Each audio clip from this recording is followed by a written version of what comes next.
याद रखो, तुम कब तक वोट डालने वाले बनोगे, तुमको वोट लेने वाला बनेगा। तुम कब तक वोट डाल डाल कर गैरों के महलों को चमका दिया और अपने घरों को अंधेरों में छुपा लिया। नौजवानों, बुजुर्गों, मेरी इज्जतदार माँ और बहनों, वोट एक अमानत है। वोट को इस्तेमाल करो अपनी जमात के लिए, वोट को इस्तेमाल करो अपने इत्तेहाद के लिए, वोट को इस्तेमाल करो ताकि गुजरात में हम बता दें कि हम लावारिस नहीं, हम इंसान हैं, हम इंसान हैं और हमारी आवाज को सुना जाएगा। और याद रखो नौजवानों, आवाज उसी की सुनी जाएगी जिसका नुमाइंदा होगा, जिसका लीडर होगा। अगर तुम समझोगे कि कांग्रेस और दूसरी पार्टी को डालने से हम बीजेपी को रोक सकते हैं, ये बीजेपी को नहीं रोक सकते हैं। बीजेपी को अगर कोई रोक सकता है और संविधान के दायरे में रहकर उनकी आंख में आंख डालकर हम अपने हुकूक को मनवा सकते हैं, तो उस पार्टी का नाम मजलिस इत्तेहादुल मुस्लिमीन है। तो मेरे अजीज दोस्तों और बुजुर्गों, 26 तारीख के दिन आप अपने के कोर्ट का इस्तेमाल करिए। मुझ पर इल्जाम लगाया जाता है कि भारत के कोने कोने में तुम जाकर इलेक्शन लड़ते हो, तो सुन लो कांग्रेस और जो लोग इस बात से इत्तेफाक नहीं करते कि ओवैसी क्यों जाकर चुनाव लड़ता है। चुनाव लड़ना मेरा एक कॉन्स्टिट्यूशनल राइट है, मेरा आईनी हक है। मुझे कोई नहीं रोक सकता चुनाव लड़ने से। मैं एक सियासी पार्टी का कादिम हूं, मैं कोई एनजीओ नहीं चलाता हूं, मैं कोई फिलासफर नहीं हूं, मैं एक सियासतदान हूं। और मैं जितना देख चुका हूं मेरी छोटी सी जिंदगी में, मैं पढ़ पढ़ कर थक नहीं जाता हूं इन तमाम जुल्म की दास्तानों को सुनकर, बल्कि मेरा यकीन और पुख्ता हो जाता है कि हमको अपनी एक सियासी लीडरशिप को बनाना पड़ेगा। सियासी लीडरशिप को पैदा करो। जो लोग समझते कि इलेक्शन नहीं लड़ना चाहिए, वो ख्वाबों की दुनिया में अपनी जिंदगी को गुजार रहे।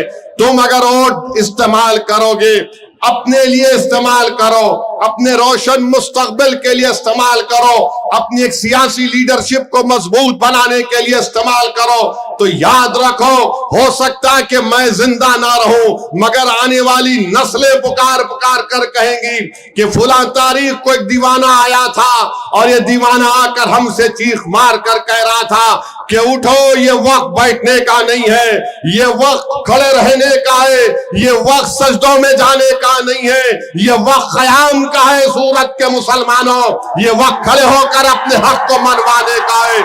यकीनन हम सजदों में गिरेंगे तो अल्लाह से भीख मांगने के लिए गिरेंगे, हम किसी के आगे गर्दन नहीं झुकाएंगे। वक्त का जालिम होगा तो सीना तान कर खड़े होकर भारत के संविधान के दायरे में रहकर हम अपने हुकूक का मुतालबा करेंगे।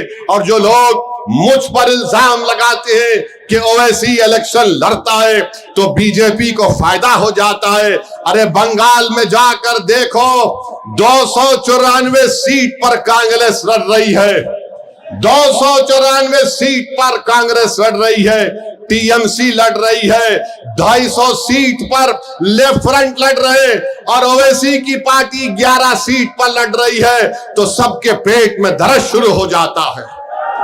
294 सीट पर कांग्रेस लड़ती है, लेफ्ट फ्रंट 250 सीट पर लड़ता है, टीएमसी 294 लड़ती है, बीजेपी भी 294 लड़ती है। और सबको दर्द क्या है कि ये आखिर कौन है जिसके सर पे टोपी है, चेहरे पे दाढ़ी है, जिसकी जबान तेज तलवार की तरह चलती है, ये 11 सीट पर लड़ता है। तो इनको दर्द शुरू हो जाता है, इनको लगता है बीजेपी जीत जाती है। अरे 11 को छोड़ो, 270 पर तुम जीत जाओ और बीजेपी को हरा दो, तुम में दम है तो बताओ मुझे। तुम कब तक इस समाज को रोकोगे कि इसकी लीडरशिप ना बने? मजलिस से डर इसीलिए है कि सबकी लीडरशिप होती है, पटेल समाज की लीडरशिप होती है, ओबीसी समाज की लीडरशिप होती है, दलितों में बास तबकात की लीडरशिप होती है। भारत में अगर किसी की लीडरशिप नहीं हो सकती तो जालिम लोग कहते हैं कि मुसलमान की लीडरशिप नहीं हो सकती है।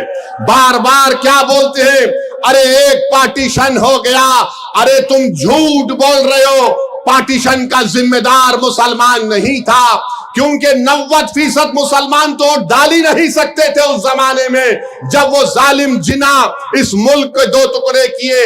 और 2 टुकड़े करने वालों में क्या कांग्रेस पार्टी शामिल नहीं है?